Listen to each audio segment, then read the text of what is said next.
I promised you at the beginning that this vlog would never be linear. And today I'm going to prove it, because things have been happening in my brain, crazy things. Recently, I went to a survivor speak out. It was kind of like an open mic for survivors. And the thing that's so empowering about those events are you get to hear your sisters and brothers that have also faced trauma. Sometimes I listen to their stories and I think, mine was a cakewalk. And then sometimes I listen to them and I think, that's horrible. My story is horrible. Look at what we've all faced and look at how we've all survived. It's mind-blowing.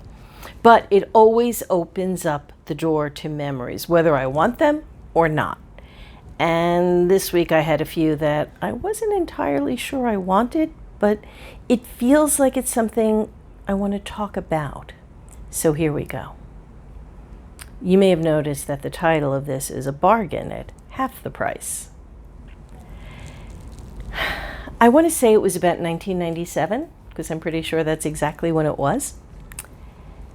I had moved on. I had left my abuser, as we know, in 1992. I had met somebody, and we had married in 96. And we did the big family thing in 97, but that's a whole other story. And we were getting ready to buy our house. And just as that was happening, I got a letter from a lawyer. The creep was going to go into a custody battle for our son. Knowing how expensive these law cases can be, my first thought was, forget it, we're not buying a house. But my partner at the time said, yes, we are. We're not letting the creep win.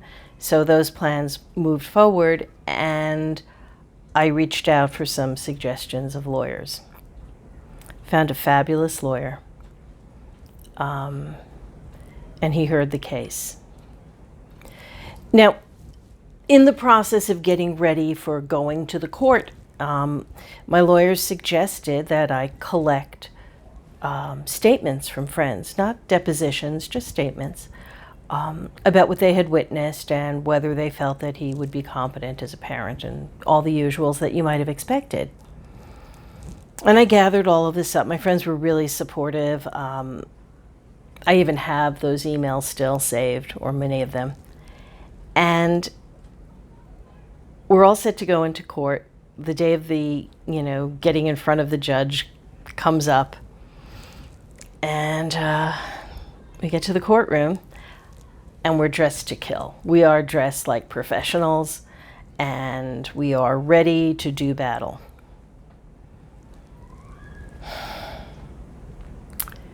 And we arrive, we see our lawyer.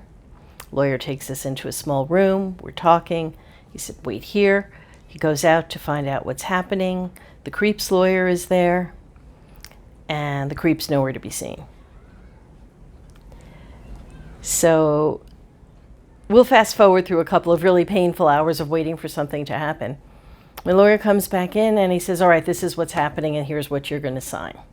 What? Creep wasn't going to make it in. He was living in Kansas at the time, or Missouri, I forget. I think he was in Missouri, but it doesn't matter. He wasn't coming. He was not coming to the court to fight in court for any kind of custody of his son. That seems weird. My lawyer comes in and he said, all right, here's what you're going to do. You're going to stop talking about him. You're not going to say anything about what happened to you or what the kids said happened to them. You're going to retract your statements, and that'll be that. I was like, what? But.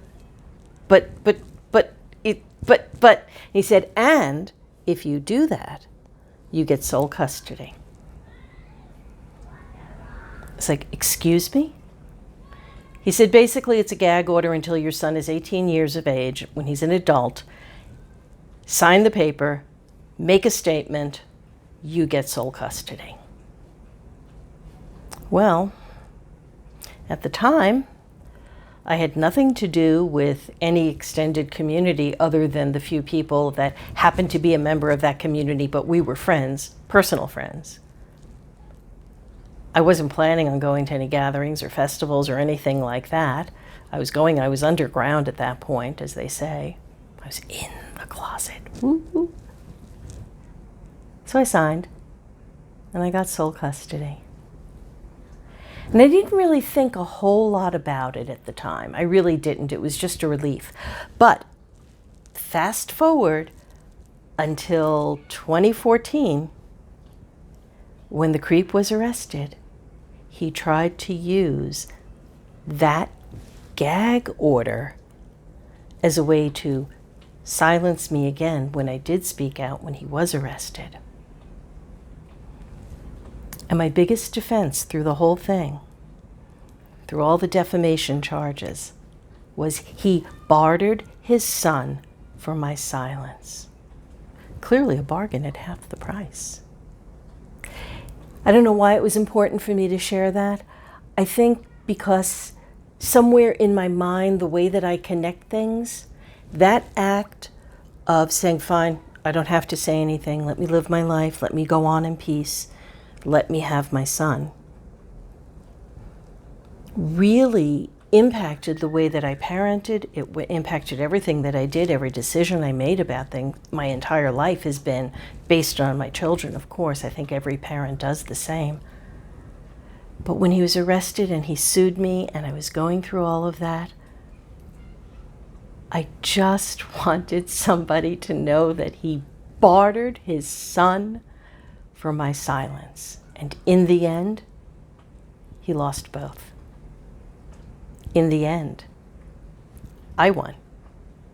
My children won. And the people that I was able to help through their healing won and continue to win to this day. There you have it. A bargain at half the price. Except on the days when he doesn't do the dishes and I want to kill him. But that's for another day. Thanks for stopping by.